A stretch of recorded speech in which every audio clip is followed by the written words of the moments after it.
What's up, guys? This is Wes with Sincity Tactical. Obviously, we had some technical difficulties. We had to restart the show.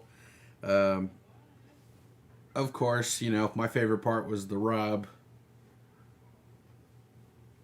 doing whatever he was doing to check his boundaries there. We are going to restart basically from the beginning.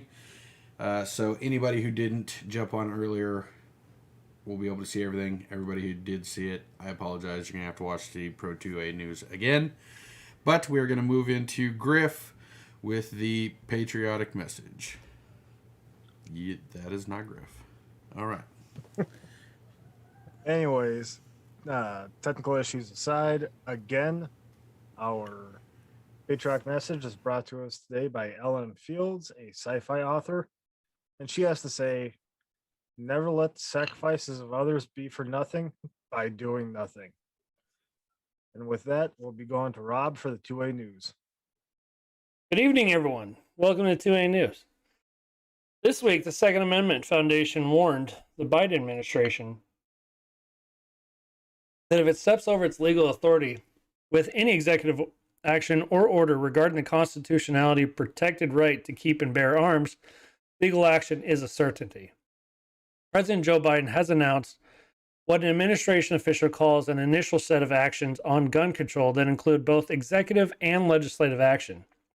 His proposals will cover so-called ghost guns, a proposed national red flag law, and incentives to the states to adopt similar state-level measures and change the designation of stabilizing braces, which are used by many shooters on AR-15 type semi-automatic pistols. The devil will be in the details, acknowledged SAF founder and executive vice president Alim Godaleb. Our legal team will review them, and we are prepared to file suit if Biden and his administration steps over their legal authority. Godaleb recalled that Biden has been an ardent gun control advocate during his entire career on Capitol Hill. He included gun control as a major component of his presidential campaign last year and published reports saying he has met with representatives from gun prohibition adversaries groups since taking office. Nobody from the Biden administration has reached out to us or any other rights organization to my knowledge, which certainly clarifies Biden's approach to firearms regulations, Godalem said. He came to the office talking about unity, but he just declared war on tens of millions of law-abiding gun owners who have committed no crimes. Biden's nomination of David Shipman to head of Bureau of Alcohol, Tobacco, and Firearms and Explosives is another alarming development, Godaleb said. The nomination requires Senate confirmation. Joe Biden just nominated a man now working for the Giffords Gun Control Lobbying Group to head the agencies responsible for gun law enforcement.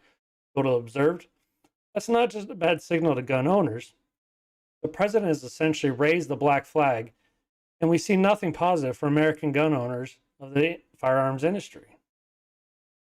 Thank you for tuning in to 2A News. Back to you, Wes. Got my inhaler. All right. So, obviously, if you watched before the technical difficulties, we talked about it a little bit. Quick refresher. Biden is attacking our gun rights, coming after millions of Americans that are law-abiding. The problem is not law-abiding citizens. The criminals are still going to have the guns. Yes, we've talked about this for about 3 weeks now on the show. And unfortunately, we do need to keep talking about it because it's important. Keep voting to get the right people into office that we need, that abide by what we want as citizens for our rules and regulations and laws. And keep writing emails and letters to your senators or congressmen or electives that can do something about it, telling them you oppose these bills that are being put into place. That's how we make a difference as citizens, unless you're Biden and you can rig an election. So that's what I got to say on that. Rob?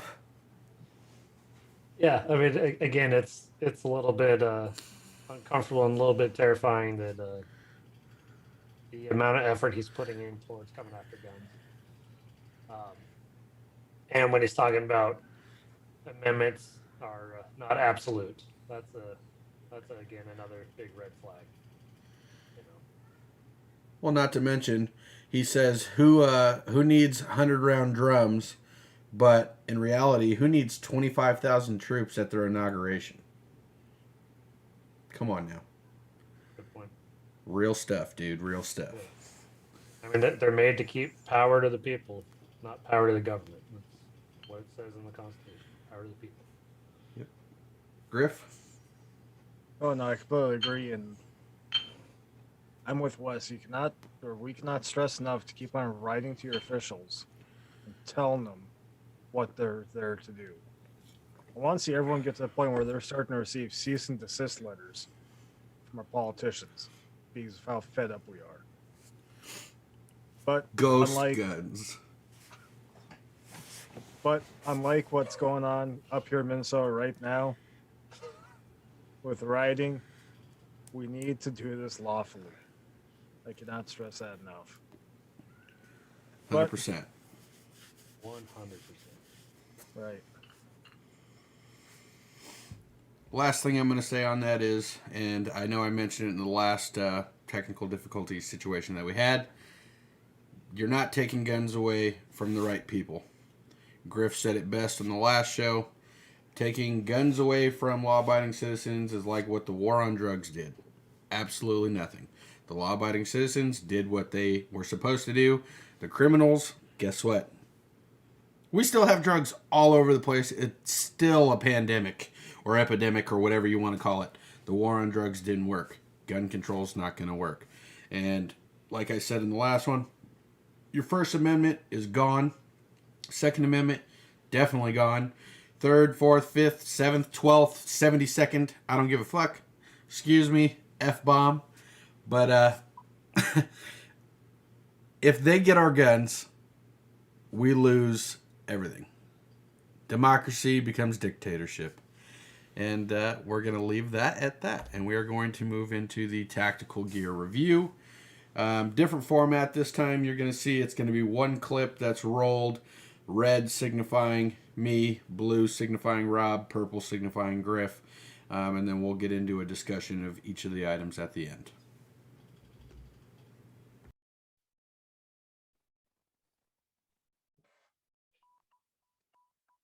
Oh, yeah, this is for you. So what's the rotation going to be?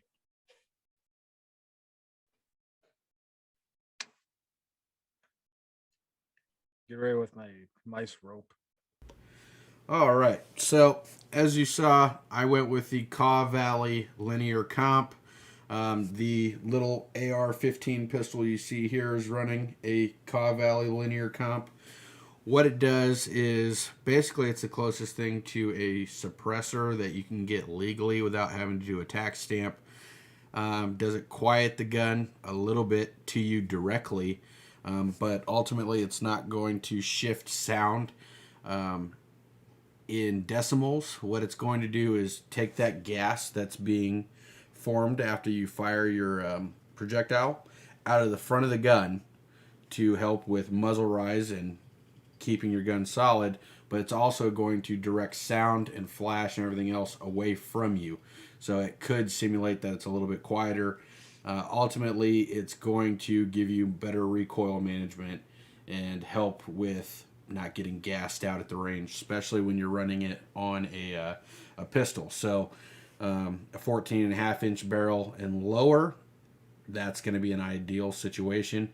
That AR pistol that I have it on is a 9mm with a 4-inch barrel, and the linear comp is about 5 inches. So basically I have 9 inches, and if I didn't have that on there, I'd be getting gassed out and burned. So very good to have. They're not very expensive. They're about $35. Check it out. Griff? All right. So as everyone saw during the intro video today, if I can get this darn thing working, thank you.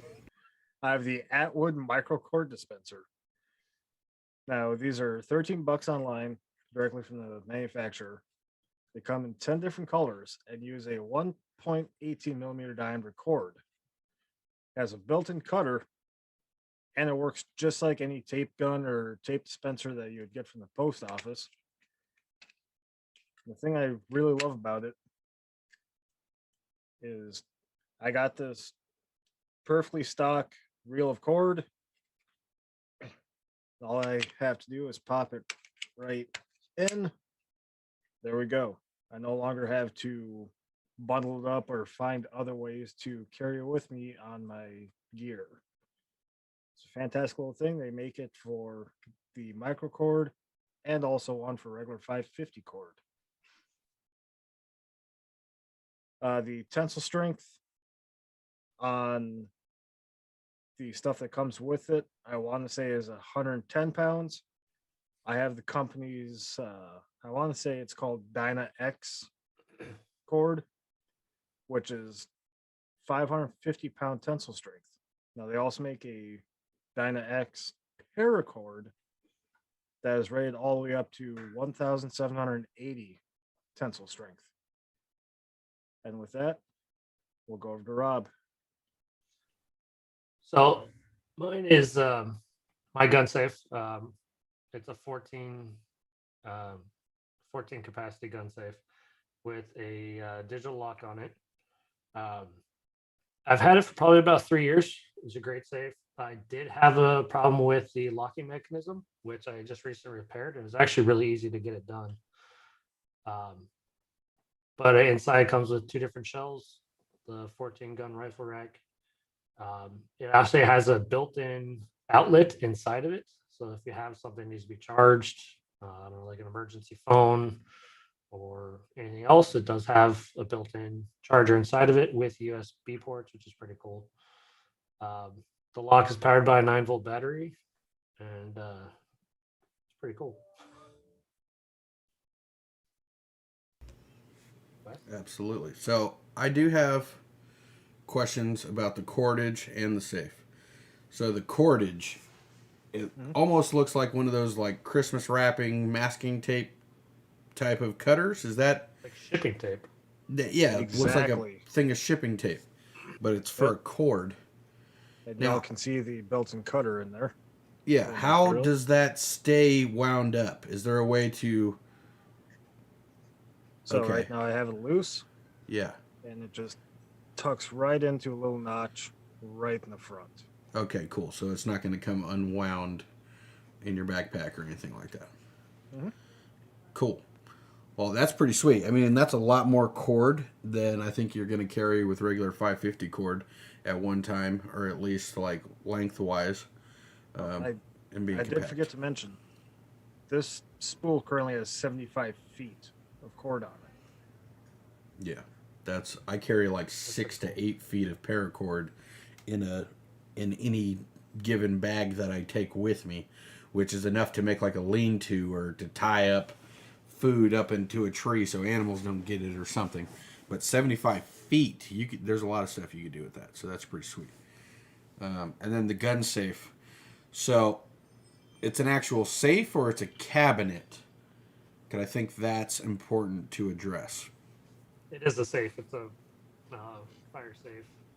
Has four pins to it on the lock. One on top, 2 on the side, and 1 on the bottom of the door. Okay. Do you have it mounted like to the ground or to studs or something like that? Or is it just, it's heavy, so good luck trying to get it out type of thing? Yeah, I mean, it's a pretty heavy safe, especially for its size. I mean, it's not that big of a safe, but it is pretty heavy for its size. I don't have it bolted down to anything. I mean, I just moved into this house, and I can't get it up the stairs. And ground floor is just solid concrete, so I don't really have any way to, anchor it in. But eventually, I'm going to get something to put in the garage. There you go. It'll be a lot better. Cool. I like it. Anybody else got any other questions? Actually, that linear compressor you put on yours, that's the same one we put on my latest build, is it not? Yes. Yeah, so I had you put a Caw Valley linear comp on it because of the same thing. So that one that I built you with the barrel length that it has, if you just put like a regular A2 bird cage or something like that on it, you are going to get gassed out. It's going to be loud. Regular ear protection it's going to do its job, but it's going to be ineffective at best. It's going to be extremely loud. You're going to be breathing in a bunch of gunpowder and gas and stuff. Plus, the recoil can get kind of stupid when you have a shorter barrel and and no way to direct that gas. So yes, that's what we put on there. The 9mm ones are actually made out of like a thin aluminum. The 500 steel. The 5.56 223 is it is made out of steel, so it's stronger because that cheap That's the aluminum one one that's on the online. 9mm will blow up. Yeah. So definitely good to have. I think Griff runs compensators too on his competition rigs, if I'm not mistaken.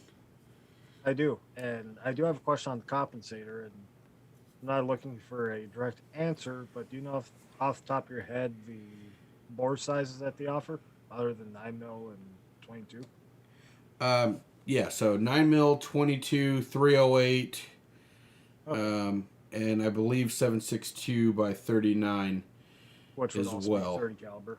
Yeah, which is also Cool. 30. Yeah. Right. Cool. I've been looking for something for a 300 blackout build that's been in the works now for 2 years. Well, there you go. One thing I will say though, and I don't know if this pertains to no, because it didn't pertain to Rob's. I didn't have to do an adapter on the 9mm barrels. The thread rate is like 1/26 or 28 or something like that, or 1/36, and I need to get an adapter from 1/36 to 1/28, so then it'll actually thread on. But a regular 5.56 barrel or up, I believe, is 1/28 on the thread, so you shouldn't have an issue there. But the adapters are like $4 if you do.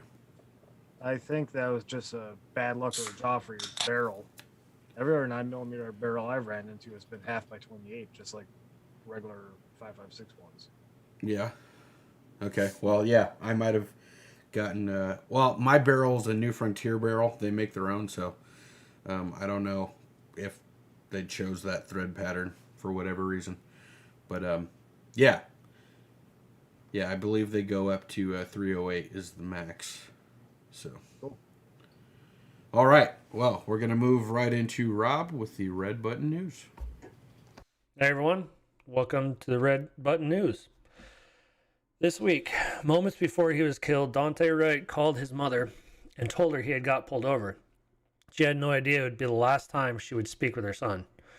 The 20-year-old needed to get insurance information. His mother, Katie Wright, said, I said, okay. When the police officer comes back to the window, put him on the phone and give him all the insurance information, she said. A second goes by and I hear the police officer come back up to the window and ask Dante to get out of the car. Dante asked for what? The police officer said, I'll explain to you when you get out of the car. The mother said she could hear the police and her son struggling. The police officer asked him to hang up the phone. Kate Wright said, 3 or 4 seconds went by. I tried calling back to back because I didn't know what was going on. At worst, she thought maybe he was being arrested. She soon saw it was much worse. When I called back, the girl that he had in the car answered the phone, and it was on FaceTime, and she was crying and screaming and said that they shot him. And then she pointed the phone towards the driver's seat, and my son was lying there, unresponsive. That was the last time I seen my son, she said, sobbing. That's the last time I heard from my son, and I've had no explanation since. Police in Brooklyn Center, Minnesota said Wright was initially pulled over Sunday afternoon for an expired tag. Body cam footage shows the officer Wright stepped out of the car and then got back in. An officer said she was going to use a taser on him. But instead of shooting a taser, Officer Kim Potter fired a handgun, screaming, "Oh, explicitive, I shot him." As Wright was mortally wounded, Wright leaves behind a young son, Dante Wright Jr., who was supposed to see his dad to celebrate his upcoming second birthday. Now my son, he don't have a dad, said the boy's mother, Cynthia Whitaker. His dad won't get to see him for his second birthday or for any of his birthdays. And I'm just so messed up about it because I feel like they stole my son's dad from him. How do we put life back together after this? Nisha Wright made a cross-country road trip from her home in Alabama to Minnesota after learning about her nephew's death. My nephew is 20 years old. I don't care what nobody got to say about him. He was loved. Nisha Wright said, acknowledging that the strong family built by the young man's parents. This is no broken home. This is 23 years of love. But now the family has been shattered after Wright's death. Now do we put life back together after this? Nisha Wright asked. My mother should have had to bury her grandchild. My brother and sister shouldn't be burying their son. I can't accept that. Mistake. The explanation that Wright was killed accidentally gives zero comfort to his family. I cannot accept that I lost my son. He's never coming back. Wright's father, Aubrey Wright, told Good Morning America on Tuesday. I can't accept that. Mistake. That doesn't even sound right. You know this officer has been on the force for 26 plus years. I can't accept that. The case is being investigated by an independent agency. Potter is being charged with second-degree manslaughter. Kate Wright said she would like to see justice served and her held accountable for everything she has taken from us. Back to you, Wes. All right, so this is a touchy subject. Let's talk about the facts. So the facts are the officer, female, male, doesn't matter. The officer, 26 plus years of experience on the force, was training the other officer that was applying the handcuffs to Dante Wright originally. I have watched the clips, and I will say, I guess we're going to do a police audit real quick. These are all just opinions, obviously, or at least my take on what had happened. So, they get him out of the car. They tell him he's got a warrant, that they're going to arrest him. He goes to get back in the car. That's mistake number one. Not saying that it justifies anything that was done from that point, but I think anybody with common sense here is you're arrested, your first thought is run, which is what he tried to do, or, oh crap, I'm in trouble, and just freeze up. Well, he made the move to try to run, as it looked. I'm not saying that he tried to run because I don't know, obviously, I wasn't there. But for me, my first thought, if I was in the officer's shoes, is A, you got in the car, you're either A, trying to flee, or B, trying to get your hands on a weapon to cause harm to me. That would be the first two thoughts going through my head. And to be honest, the first real thought going through my head is, oh no, he's getting a weapon. Right? So now you have to take in the cops' thoughts on the situation. I am training somebody who is new, hasn't been around this. So there is already stress that's being applied to the situation.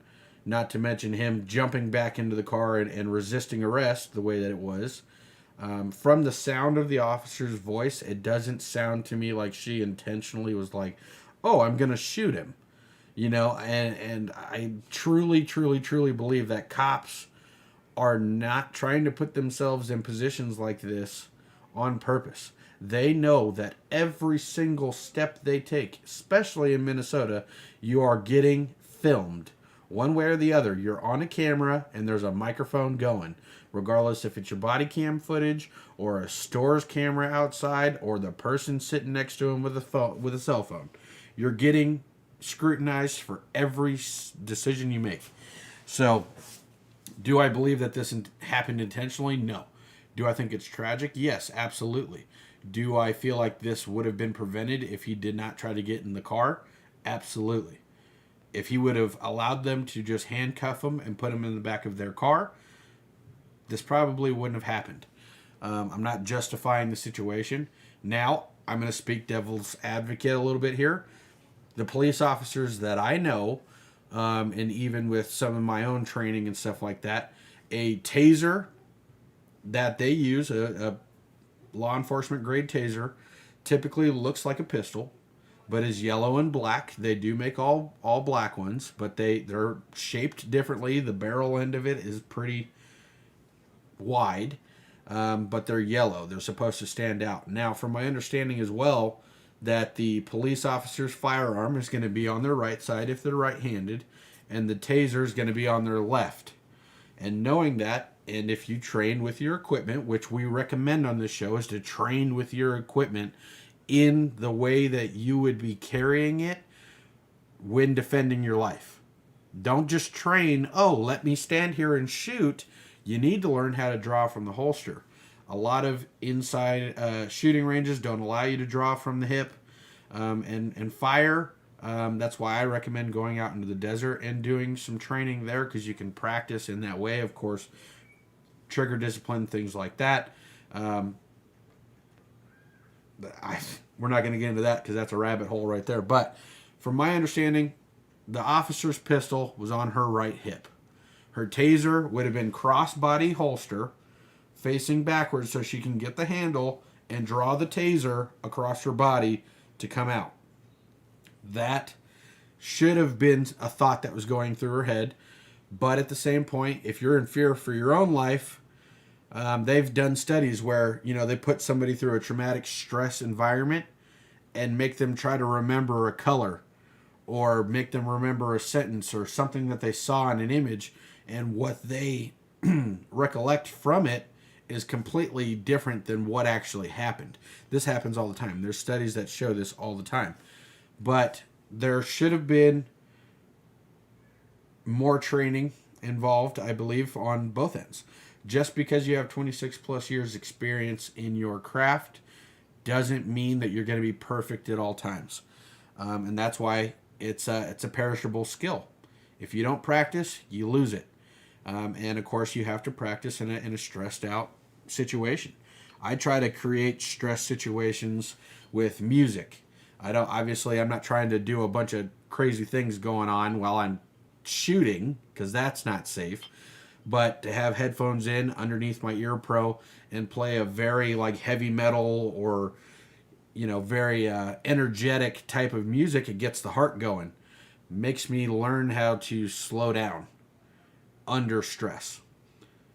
Griff, your thoughts? Well, first off, I completely agree with training under stress. That's why I'm such a advocate for competition shooting. Is once the buzzer goes off, well, to make a long story short, we call it the idiot buzzer for a reason. But I kind of want to bring forth some scary news that's come out after this, and also rub the nose in the puddle. We'll start off with that by saying, if y'all want to defund the police, well, this is exactly what's going to happen. We're going to have these untrained officers out there pulling stuff like this. But ever since this came out,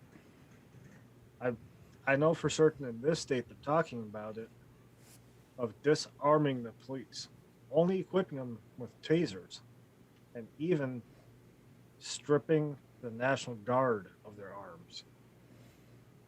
So while we're going to have a useless National Guard and officers with a taser, that'll be real effective, because those work 100% of the time, especially in the Minnesota winter where everyone's wearing 5 different layers in a large down jacket. Not to mention, how many drug addicts have you seen take tasers to the face and still get up and keep coming at the officers? You know what I mean? Right. Well, like when we were chatting privately yesterday, when I had my buddy with me, he went to high school with me, and we had a on-site police officer at all times. We've seen teenagers need to get tased 2 or 3 times. Now imagine a 6'5", 300-pound guy that's coked out of his mind. What the heck is a taser gonna do? Yeah, especially in winter clothes like you described. The police are going to quit. You They take my already way are. to, you take my way to defend myself away from me, I'm going to quit. I'm not going to walk around with just a taser. I'm not a security guard. Security guards carry tasers, and that's fine. That's acceptable for them. But to strip the police of that is the problem. And you're saying, like you said, defunding the police for what? You should be funding them more so they can get better trained to avoid situations like this from happening. This is happening because of a lack of funding, not because of bad officers. It's bad training, bad department management is what I believe. Rob? No, I mean, I 100% agree. It's a training thing. Just like Griff said, if you're going to defund them, they're not going to have money for training, which means you're going to have more incompetent cops that are not well trained in what they're doing. You take away firearms, then they're pretty much useless. Again, it's criminal is not going to not carry a gun because the cop's not carrying a gun. They're still going to do it. But I mean, I also agree. Like, if she was, I mean, she's a veteran cop. She should have known a lot better. She should have been trained well enough to know instinctively where her taser is compared to where her firearm is. It's completely different. A taser, completely different handle, different barrel, different feel, different color. It's on the complete opposite side of what your non-dominant side. You should know. Literally, you're having to cross body to get your taser. Right. Here is a draw out, and I'm shooting. Yeah. This is my taser. That's what officers are trained to do. Taser. Yeah. I have to reach to make sure that I'm grabbing the right thing. And that's not what happened. Perfect example. RX David 86 said that cop is going to pay the price for her mistake. She's going to lose everything. Why put your life in someone else's hands? Comply and live. Fight it in court. Don't fight with the police and don't run. Police are not going to lose. And that's a whole nother thing. When he got out the first time, he should not have gone back to his car. No. If you do what you're told, again, fight it in court. Go to jail for the day. If you have to go to jail for the week or whatever you have to do, go to court, fight it there. You fight it when you're being arrested and you start doing stupid stuff like that, you're more likely to have something bad happen. Right. Yeah. It's like one of the You have people to I fight watch another day. Right. It's like one of the YouTubers I watched, Donut Operator. You guys probably watch it. Yeah. Yep. You play stupid games, you win stupid prizes. And there have been a lot of stupid prizes being awarded lately. Unfortunately. It's sad, but it's the facts that we live with right now. And unfortunately, like I said, the only way to solve this is to not defund, but increase funding. I believe by increasing funding and getting proper training done more frequently for these officers is going to make a huge difference on how they actually police. And did you know that statistically speaking, most police officers in most states are only required to qualify at the range once a year in their department, and then are left to their own discretions to go and train and practice on their own. Yeah, there should be a lot better on that. Yeah. Right. They should also put a lot more programs in place on teaching people the process of dealing with cops too. Yeah. If you get pulled over, this is what you're supposed to do. It should be like part of your DMV testing. Yeah. If you get pulled over by a cop, this is procedure you should follow. Right. And as many people know, I'm a competition director. And with that, I've shot with plenty of cops.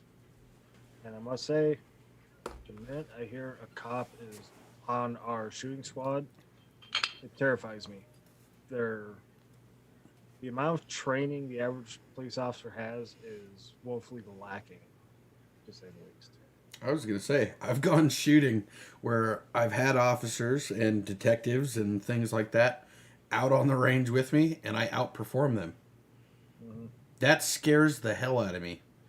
I should not be able to outperform you when that's your job.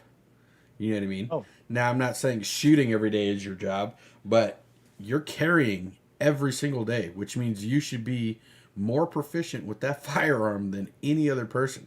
I should not be able to outshoot you with any gun. Yeah, that's what like every profession, even our profession, working on air conditioners.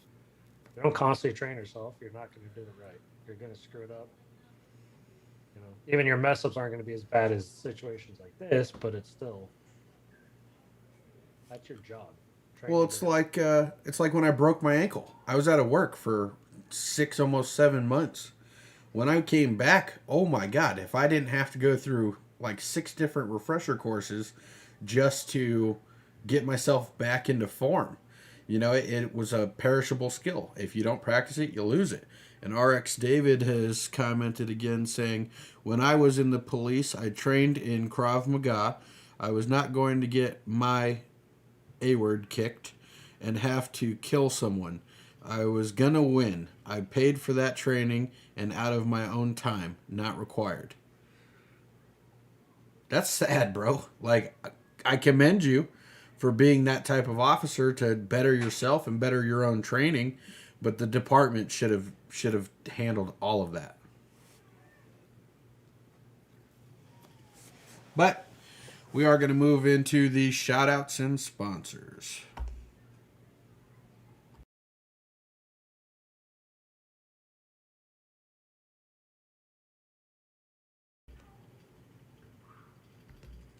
All right.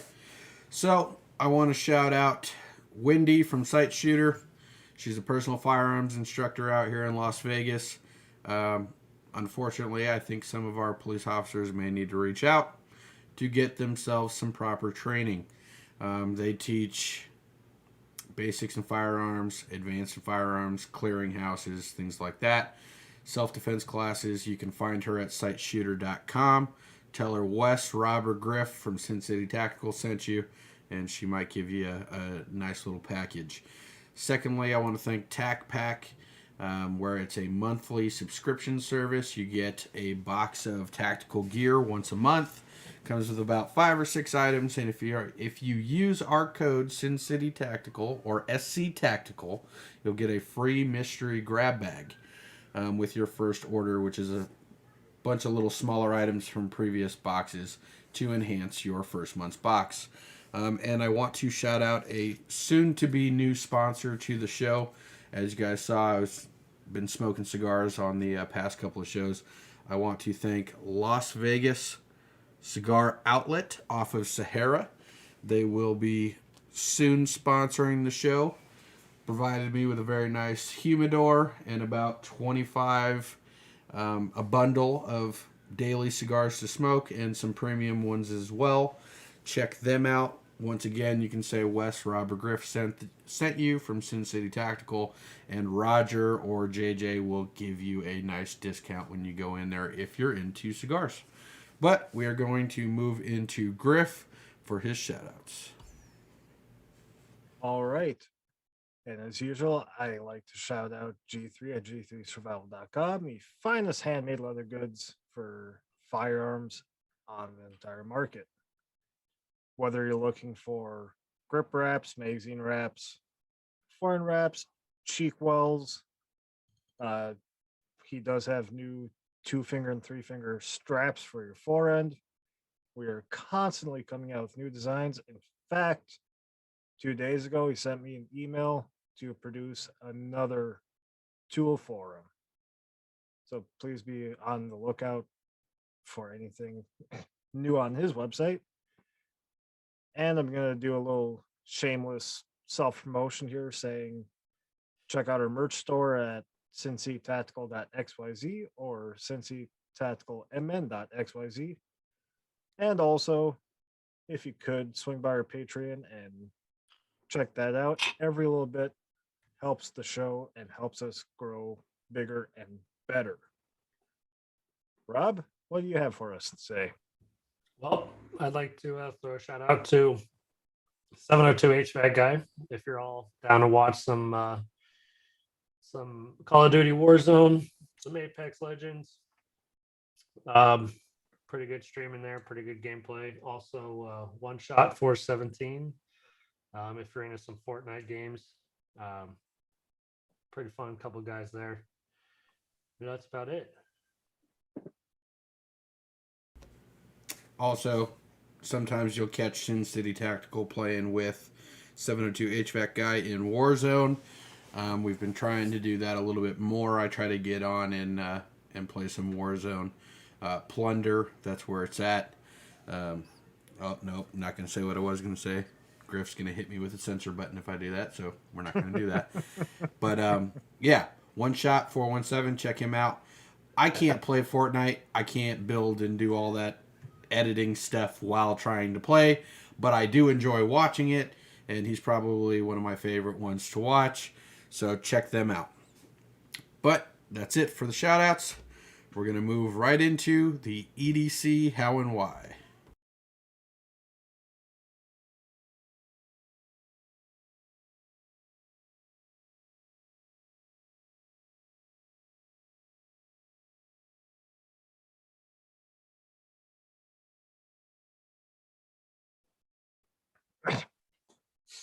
All right. It's going to be a little mundane this week, but I feel like it's something that lots of us need to take care of, and that's our tools. I'll be the first one to admit I am extremely negligent when it comes to caring for my tools. And by tools, I'm talking about my self defense pocket knives, my carry guns, checking my medical equipment that I carry in my EDC bag, make sure all that's up to date. Because when things matter, we need to be able to rely on the tools at hand. And if the tools at hand can't perform the tasks that they're meant to do, well, what good are they? In fact, I almost hate to say this. I have an AK upstairs that I haven't cleaned in over a decade. I can guarantee you I've probably ran 5,000 rounds through it. But as a mechanic myself, and I'm sure the other two guys can agree with me on this, we see it at work quite frequently, where you don't take care of the things used to your job, and then they can't do their job. Rob, what do you have to say about this? Yeah, tools are very important. Not just the gun tools and survival tools. It's tools for everything. You know, especially in the field me and Wes work in, we use a lot of tools and a lot of equipment. If you don't treat them right, you don't take care of them, they're not going to take care of you. Same with guns. Same with all the tools to take care of your firearms, take care of your knives. If you don't take care of it, they're not going to take care of you. I'm going to quote my grandfather: "A clean tool is a happy tool," and that's fact. Okay, so Rob, very negligent with his guns and cleaning. Yeah. Griff with his AK. At least we'll just say the AK. I have been negligent a couple of times, but usually it is a religious. I'm going